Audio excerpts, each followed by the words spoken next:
Баршаңызға сәлем. Бүгін сіздермен сардиния пачули салатын жасайтын боламыз. Өте дәмді, түрі әдемі салат. Менен бірге қосып жасасаңыздар болады. Егер де менің салат жасаудағы рецептім сіздерге ұнап жатса, каналға тіркеліп, коммент жазып, лайк басуды ұмытпаңыздар. Енді салатқа керек заттар: майонез, қызылша, картоп сәбіз, кукуруза консервный, горох консервный, жұмыртқа и сардиния.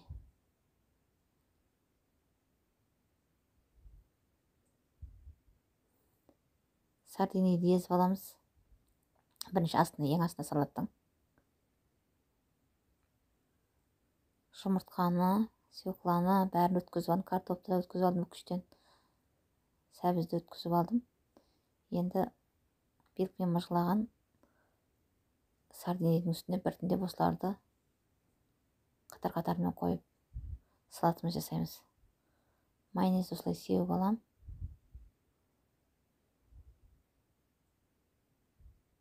Одан кейін картопымды қоям.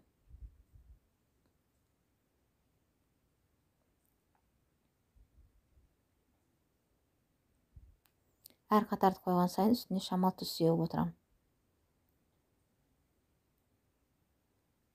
Қайтып майонезім жағам.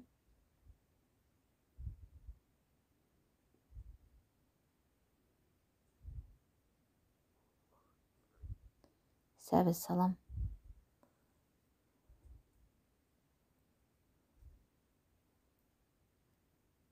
Біргелік қойып алғаннан кейін тұз себемді майонезді қайталап жағатын боламын.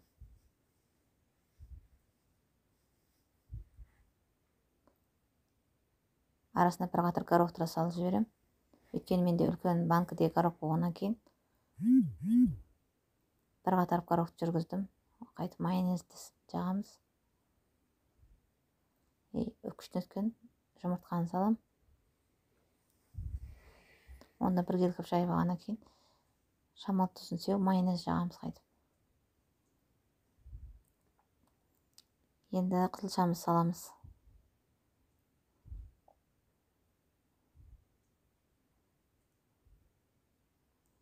Шамал тұз сеуіп майонезімізді жағамыз қайтып. Майонезді көз мөлшерімен өздеріңіздің қажеттілігіне қарай жағасыздар. Мен картопты екіге бөлген том, екінші рет қайтып сабадым картопты.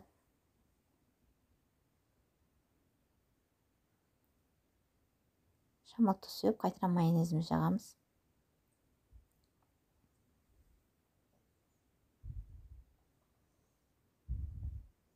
Жұмыртқаны да солай екіге бөлгем. Жұмыртқаның қалған енді бет жағына салып жатырмын.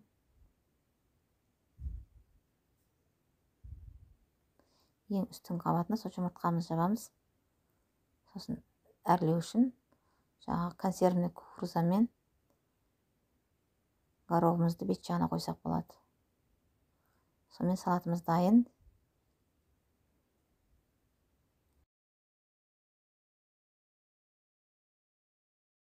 Салатымыз дайын.